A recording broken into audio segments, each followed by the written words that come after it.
some people see it as possibly a license to drive like a lunatic. But when you've got a principal on the board, just imagine you're in Knightsbridge and you are looking along past Harrods, and there you've got 6 Range Rovers, 5 S-classes, 4 7 Series, half a dozen V-classes. Who's going to be the security driver out of that lot?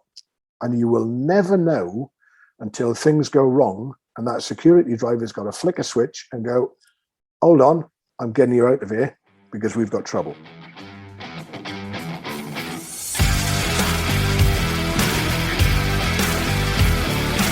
Welcome to the Circuit Magazine, the #1 source of information on protection matters, the industry-leading magazine for all security professionals who want to stay ahead of the game.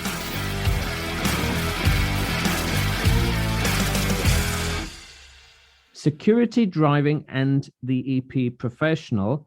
Today, we're going to be talking with Neil Davies, co-founder of Secure Ground Transportation. I'm here with Sean West. Sean, surely this is a topic that everybody knows about.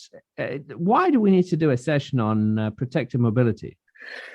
You would think everyone knows about it, but that's not always the case. I mean, security driving, it's more than just being able to drive a vehicle and having a security background. You know, it requires skill and knowledge to be able to move the principal from A to B in a safe and secure manner. And that's across many environments as well. There's all sorts that can go into that, you know, route selection, hazard awareness, control of high power vehicles.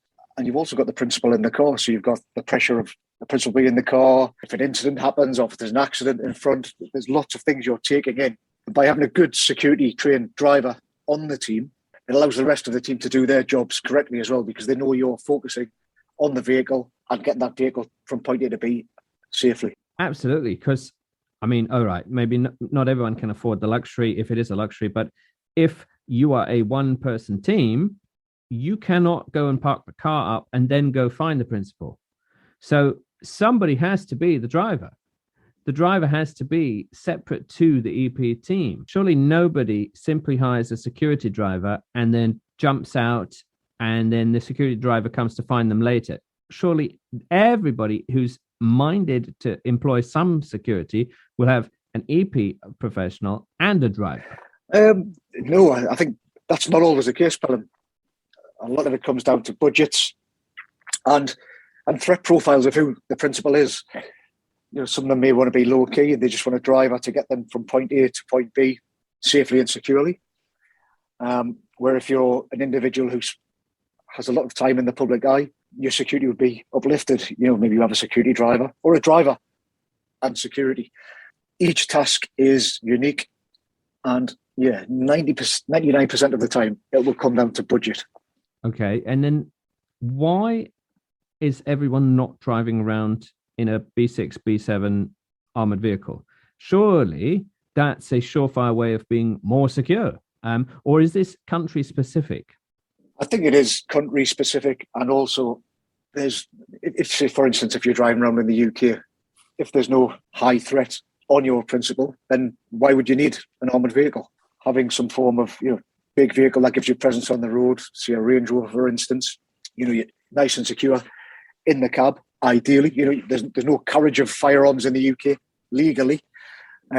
Whereas if you were working out in, say, Iraq, Afghanistan, you know, there'd be a lot more requirement for having an armoured type vehicle for transporting principals, depending on how you're operating, whether you're operating high profile or you're going more covert in your field of operations. I guess each situation, client is unique in its different requirements. And that would basically resonate with a lot of ex-service personnel, because, you know, if you do go up to a sensitive situation in some sort of MRAP, you're going to get a different response from if you went in a soft top very carefully, or maybe you even took a local taxi.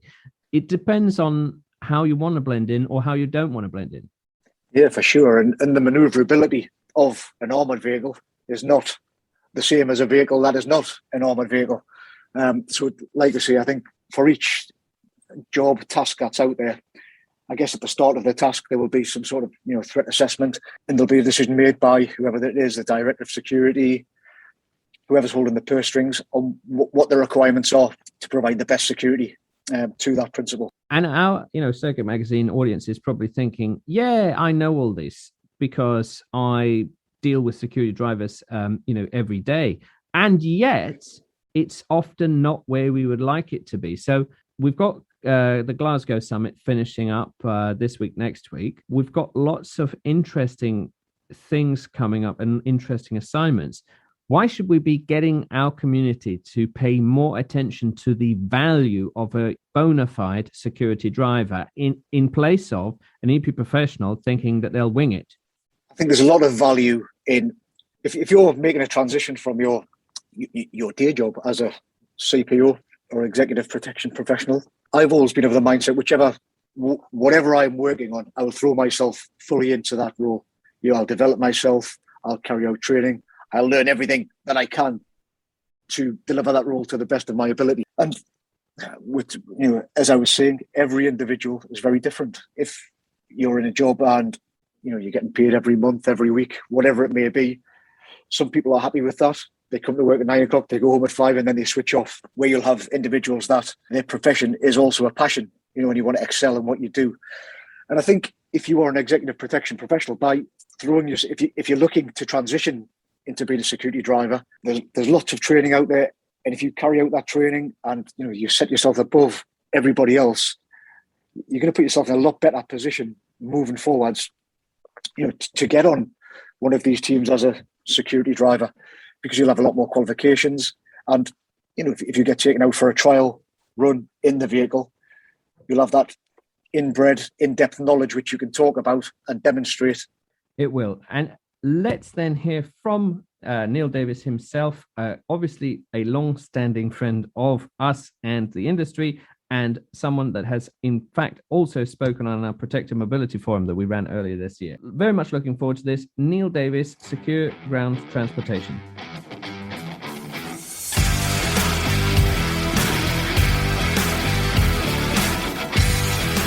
And now, let's meet one of the contributors to the Circuit Magazine.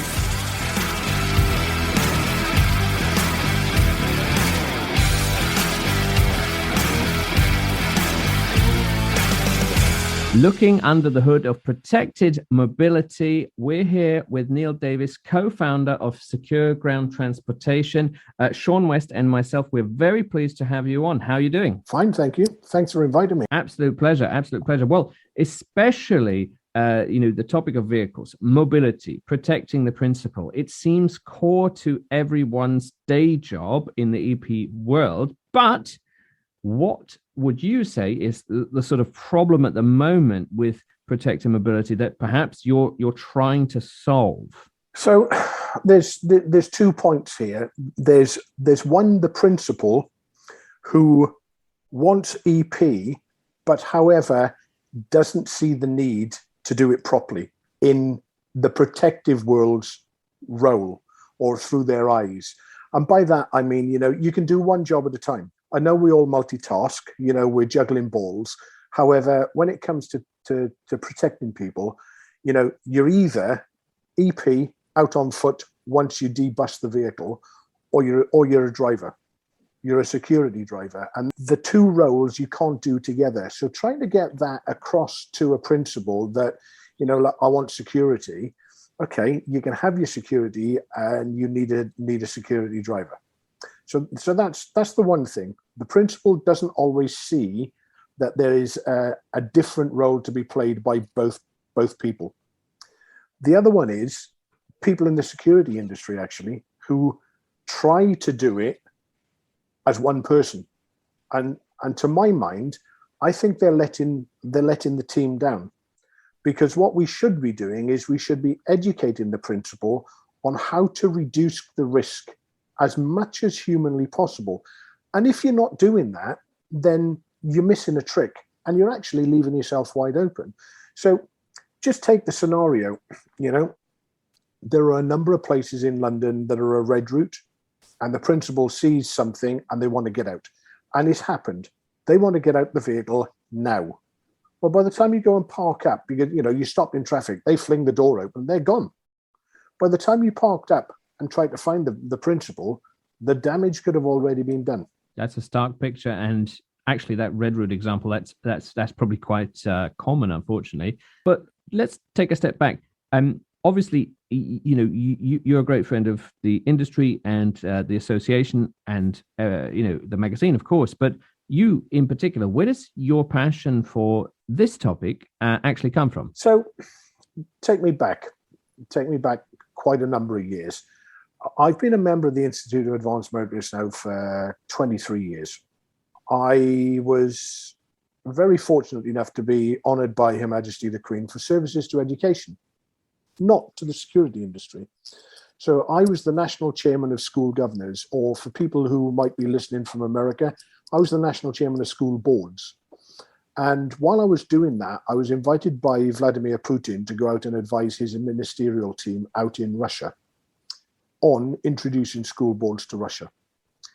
And it opened my eyes up to the way that things worked, because he provided me with a security driver and a bodyguard, because I was his guest. He didn't want anything to happen to me, or he wanted to keep an eye on what I was doing, one or the other.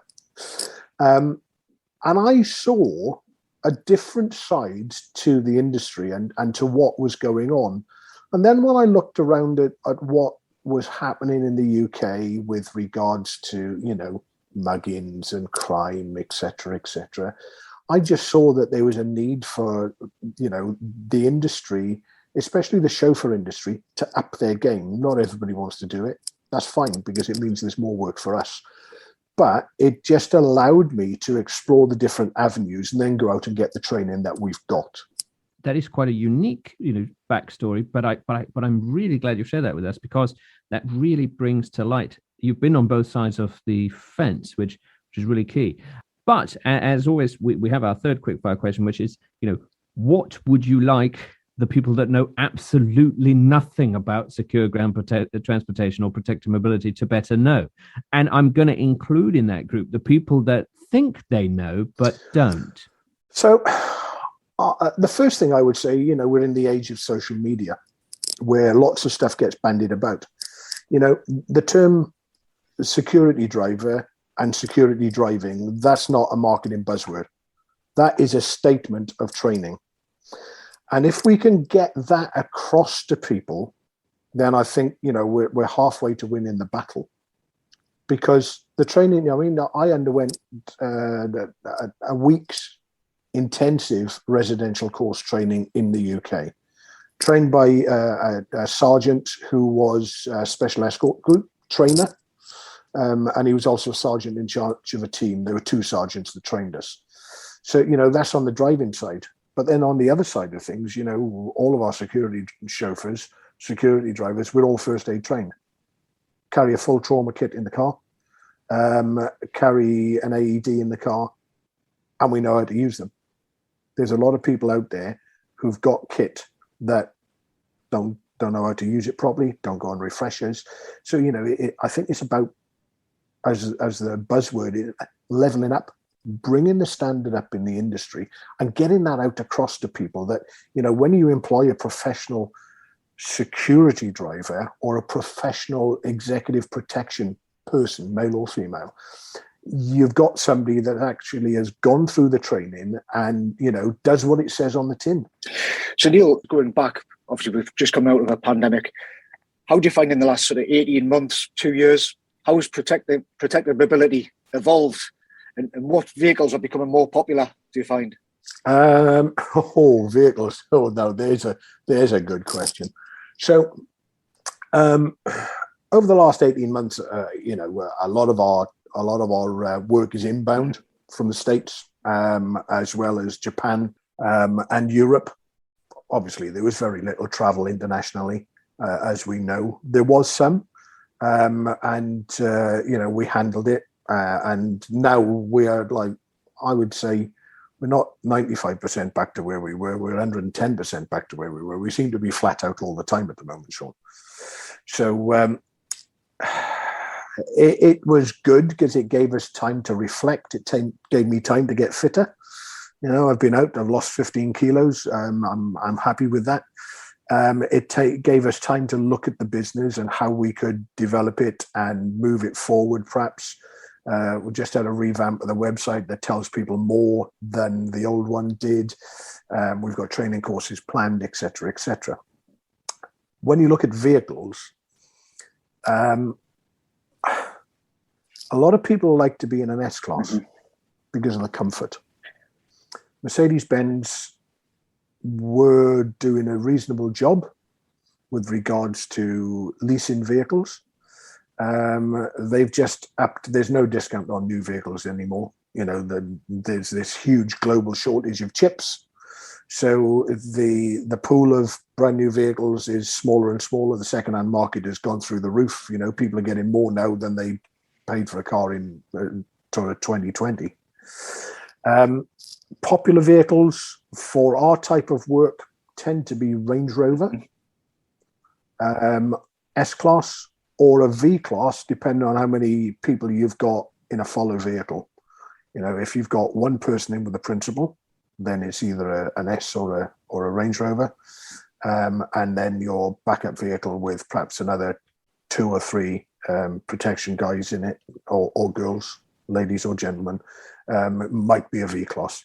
For purely and simply for one reason: getting in and out quickly. Yeah, no, it's pretty similar to my main fleet that we use at the moment. S-Class for the principal, or Maybach. When the main principal comes in, we have the back-end Range Rovers, and we have the Vianos for all of the hangers on, the wider team of the principal, the inner circle. Yeah. So anyway, talking armoured vehicles, why would you consider an armoured vehicle preferable to something less conspicuous at the moment? What benefits do we have from armoured vehicles in the UK? I wouldn't consider an armoured vehicle. There's no need for it in the UK. No need for it at all. You know, we all know, everybody listening knows, the only people that are legally allowed to carry firearms in the United Kingdom are the police and the military. You get, for want of a better word, wrong-uns who might get themselves involved with firearms, but that is normally gang-related crime, and it's nothing to do with looking after the principals that we transport. So armour-plated, very few and far between. There are some around in the UK. We tend not to have a request for them, and you know, when we do, we go about our network to see if there's availability. So I always find it interesting, you know, when we look at the SIA in the UK, and they have all the different licenses for different professions: the close protection license, the door supervisor license. But a security trained driver, there's no almost formalised credentials or qualification. It could be anyone who comes from ex-military background. They drive a car, and then it's almost, you can fly the flag and say, I'm a security driver. You know, I don't think there's a lot of education, or the principals aren't educated to what a real security driver is, the benefits of, and you know what they bring to the table. But talking of the security drivers, where do you think the next generation of security drivers should be sourced from, and what makes a quality driver as part of an executive protection team? Quality drivers aren't born, they're made. Pure and simple. You know, it's repetition. You know, you need to drive as you work. So that, what do I mean by that? Well, the training that you do needs to be replicated as close as possible to the way that you work. However, you need some tools in your toolkit, and if you need to get out of trouble, you can. Yeah. Next generation, it really depends. I think, you know, that's a tricky one, Sean, because some people see it as improving their driving skills by taking a formally recognized course leading to a qualification. Some people see it as possibly a license to drive like a lunatic. But when you've got a principal on board, just imagine you're in Knightsbridge and you are looking along past Harrods, and there you've got 6 Range Rovers, 5 S-classes, 4 7 Series, half a dozen V-classes. Who's going to be the security driver out of that lot? And you will never know until things go wrong, and that security driver's got to flick a switch and go, hold on, I'm getting you out of here because we've got trouble. Mm-hmm. So quiet efficiency is the hallmark of a true professional when it comes to EP, driving, or any other industry. You just go about your business quietly. Don't draw attention to yourself. Just do your job and keep everything under control. And there are some people out there that do that really, really well. But there are some people in the driving world that think that because they come from a certain background, they can do it, and they can't, because they haven't practiced. They don't go on refreshers. They haven't practiced it for ages. They might get into a vehicle that they're not familiar with. They don't know where all the controls are. Classic example, I was asked to train somebody who is the chauffeur to the managing director of a large company. So I was asked if I could go and train this guy. Been a chauffeur for 35 years. So I thought, okay, fair enough. It should be all right. Didn't want to learn. Put him into a vehicle he wasn't familiar with. Let him get on with things. He set the seat up. But then when it came to, 40 minutes into the journey, giving him instruction and explaining to him what I expected to learn and what I was going to teach him, he was asking me where the controls were. So, you can't have a security driver jumping into a vehicle that they're not familiar with. And sadly, I see it happen all too often. People will go and hire a car from Davies, Hertz, somebody who's SIA badged. They'll jump in a vehicle, haven't driven it for a year. It's a new model, don't know where the controls are, don't get shown where the controls are. And then when things go wrong and they haven't driven that vehicle, they don't know how it's controlled. They don't know how it reacts under stress, under severe braking, under maneuvers. That's when things go wrong. And you can't afford in our industry to have that happen, because you lose your reputation, you lose your business. No, you're totally right. I mean, if you're employed as a security driver, you need to know your vehicle inside out. And of course, you may be asked to change a vehicle, but you should have a knowledge of high-powered vehicles. You know how to control them safely and get your principal from A to B in a safe and secure manner. And you're right what you're saying as well. When we were talking about what makes a quality driver, we've talked about before on different podcasts, skill fade. Unless you're carrying out and doing refresher training in that area, there's a lot of skill fade involved in that capacity. And so you need to continually refresh your skills and, be all over your vehicle.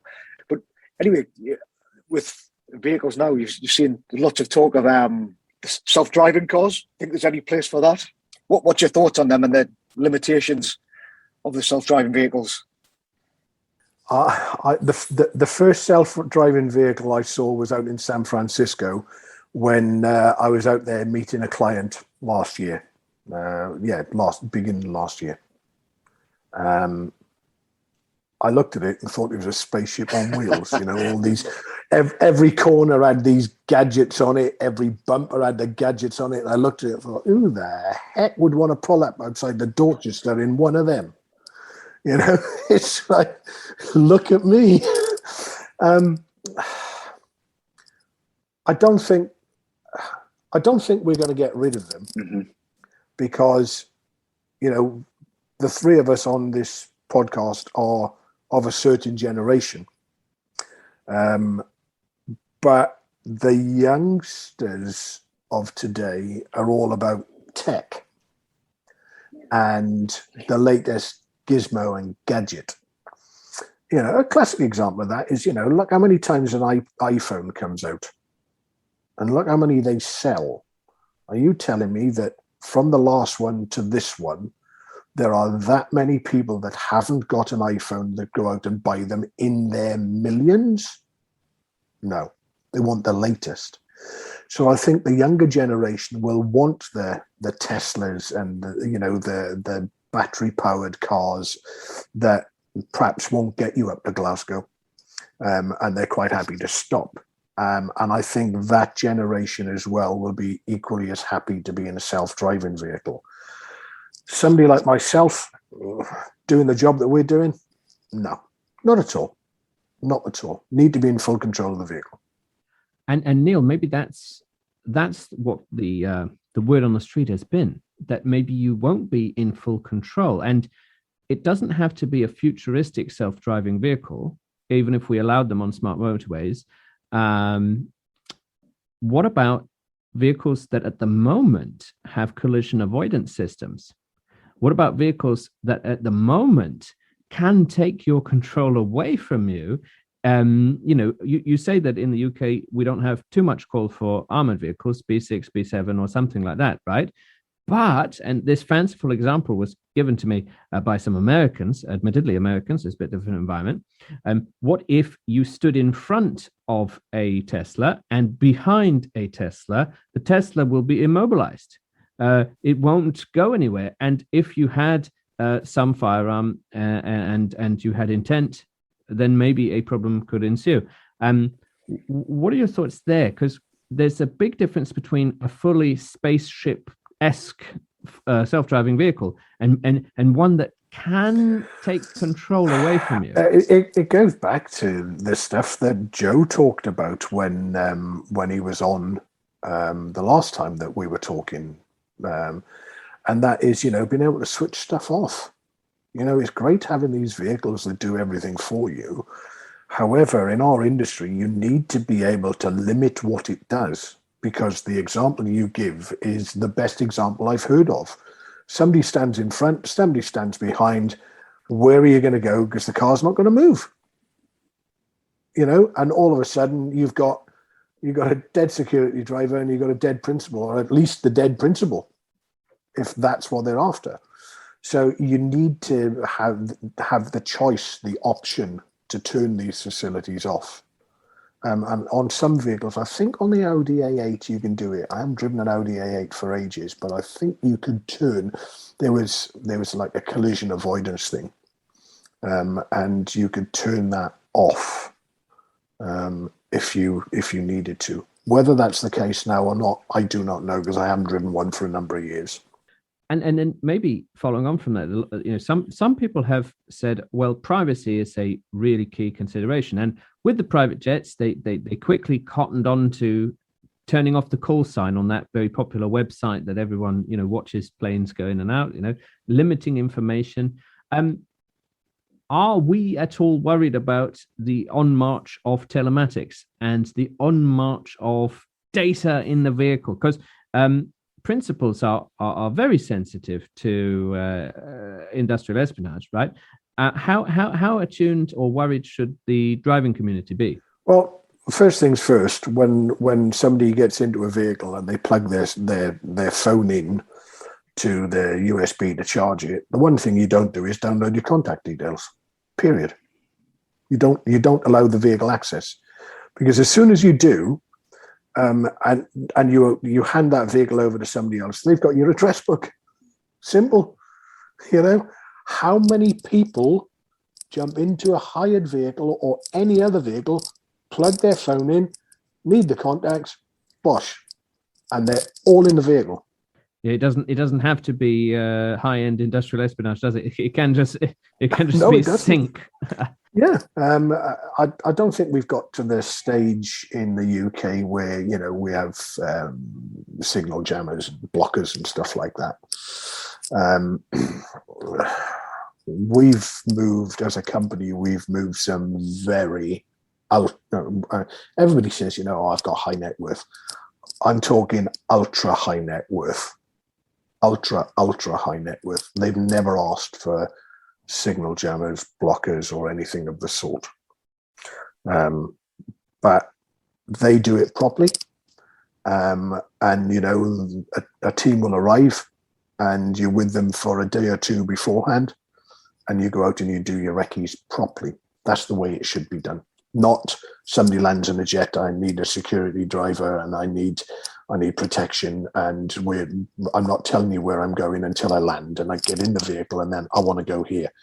And it's like, oh, hang on a minute, we haven't been down that road for the last 3 weeks. I wonder if there's any roadworks. Well, we'll soon find out, because they've not given you the details. And there are some people out there that value their privacy so much that that's their way of working.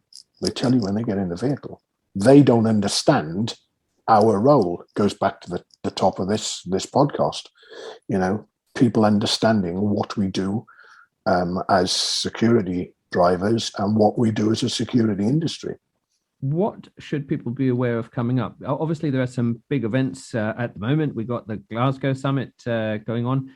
What big events, particularly in the UK, just because I suppose, you can speak to that, where perhaps we're going to really feel the pinch if we don't have a security driver? Well, it depends on, what line of work you're in. Any businessman coming in for a large conference where they're an attendee or a keynote speaker, they would need somebody that perhaps has got a business that upsets friends of the earth or animal lovers, etc. They would need any face from the film and stage, film and screen, that perhaps is going to go into an area where they could get mobbed. Not only would they need a security driver to safely set them down somewhere, but they'd also need people with them. They'd need executive protection as part of a team. And some people don't want protection. They want a security driver who knows what to do with his vehicle, how to get out of trouble, how to drive safely, smoothly, and swiftly to the conditions and the speed limits, who will then set them down quietly where they need to go to, park up, and just blend in with other chauffeurs. And then on that blending in, that seems like a skill set, and one that perhaps people doing covert surveillance, covert operations would be familiar with. But in the same sort of thing, what if you're an EP professional out there thinking, you know what, I want to make the jump, I want to specialize. What should they do? Is it a common occurrence? Is the crossover common? I don't even know. I'm just thinking what our community might want to hear. There are some people. I'll give you an example. Okay, on the training course I did, there was somebody that was ex-Royal Protection with the Met. He spent a lot of time with Her Majesty, and was up in Balmoral a lot as part of the team up there. And he wanted to do the security driving course. And now you would have thought, hang on a minute, we've got somebody here from Royal Protection. That's his job. And he's learning how to handle a vehicle under pressure. So, there are people out there that are involved in the security world that recognize that what we do is a totally different skill set to what they do, whether it be covert or overt security. Another one that was on the course with us, ex-military, army chap. He did the driving course with us. Bumped into him in Winchester a little while back. He was working for a private household. They wouldn't work the way that they were supposed to. They were asking him to take shortcuts, which was endangering the principal, which then would have ended up with him being in hot water because he was with a team that had diplomatic immunity, and they were going through red lights. They were breaking speed limits and going through cameras. He said, look, I've got a driving license. I need to protect it. Otherwise I can't work. But, so there's somebody who was already from a security background training to come across to our side. Doesn't happen all the time, but it does happen from time to time. Going back to Pelham's question, I find there is a lot of people that switch over to the security driver side. It tends to be people who are getting on in their career, I find, who are getting a little bit older, who are thinking they don't want to be out on the ground, being at BG, working all hours, and they kind of, some of them moved into an RST type role. But security driving is, I find a lot of people going into that area because they'll have gained a lot of experience over the years carrying out their job soon. Just a quick question there, Sean. They transition across. Do they go through any formal training? I do find some people do look to do training, but you also, as I mentioned earlier on, there's no licensing, there's no prerequisites. And you find a lot of people who are, it may be ex-military, or it may be people who've worked in the security industry for 10, 15, 20 years, and they now want to drive. and then all of a sudden they have the hat, I'm a security driver. And they may not have done any additional training. But that's, I guess, the danger and where we're at the moment. There is no licensing. But I think it all depends on the individual. You get people who are hugely professional and want to excel in everything they do. So they'll continuously develop themselves in the area that they're working. And you'll find people who, they get a job and they're happy because they're getting the bills and they don't want to invest in themselves. You'll just, take the money and carry out their role. And I think it's each to their own, and it's specific to each individual, I guess. Which is perhaps the point of this podcast, because each individual in the EP community could be a medic, could be a paramedic. Obviously, we had some comments, of course, that there is a massive difference. We could be a driver, could be a security driver, each to their own. But inside this broad collection, we seek to enlighten the Circuit Magazine community. Neil, I personally look forward to seeing you very soon. In fact, in London, I know you're at the CP World Conference. I will be there. We're exhibiting, so we're very much looking forward to seeing you. And yes, I think this is fantastic. We're going to have to revisit it when the self-driving cars are a little bit further along, maybe. But this has been fantastic. Neil, from Sean and myself, thank you very much for being such a great guest on the Circuit Magazine podcast. Gentlemen, thanks for inviting me.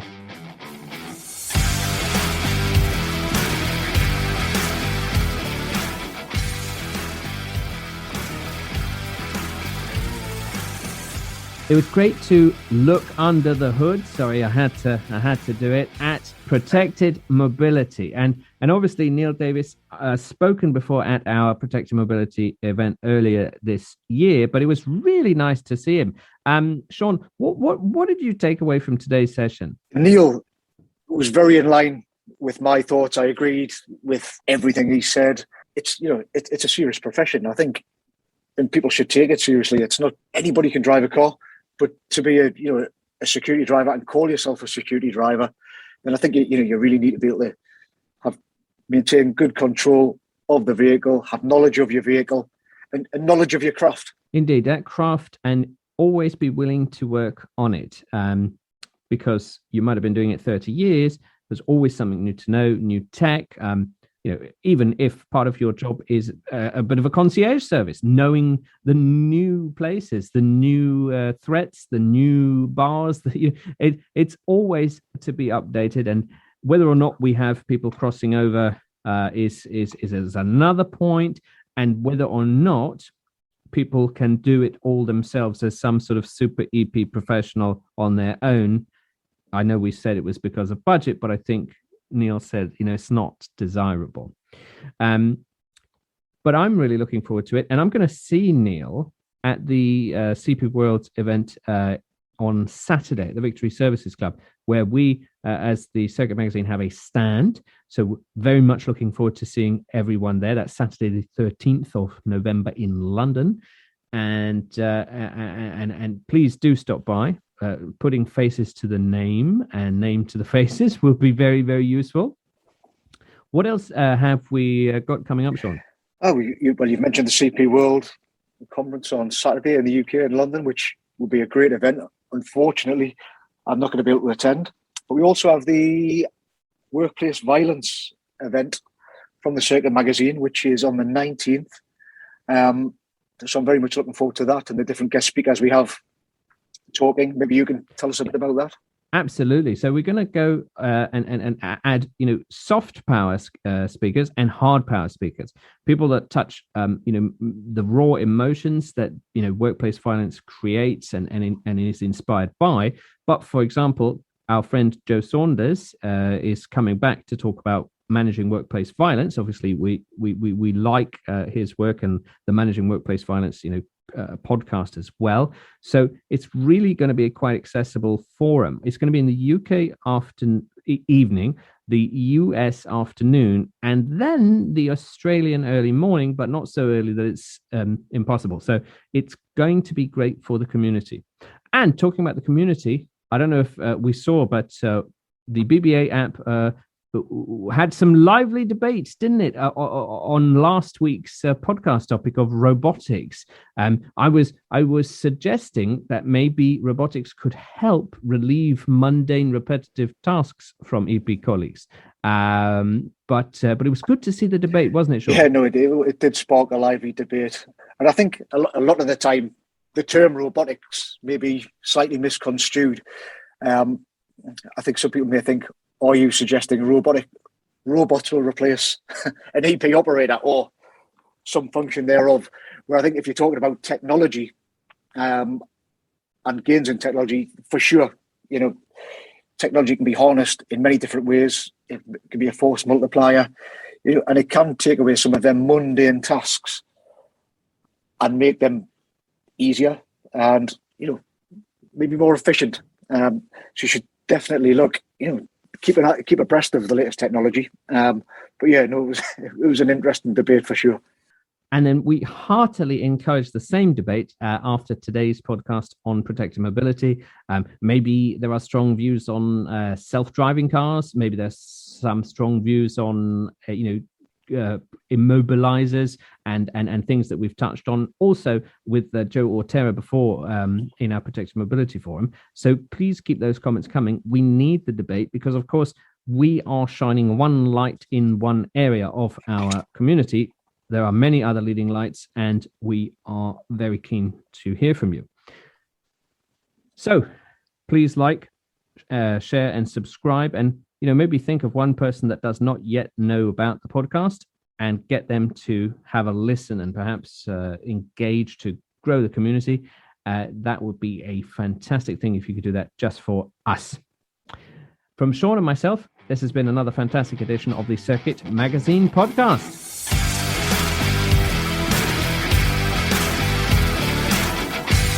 You have been listening to the Circuit Magazine podcast. Be sure to subscribe and be sure to not miss an episode.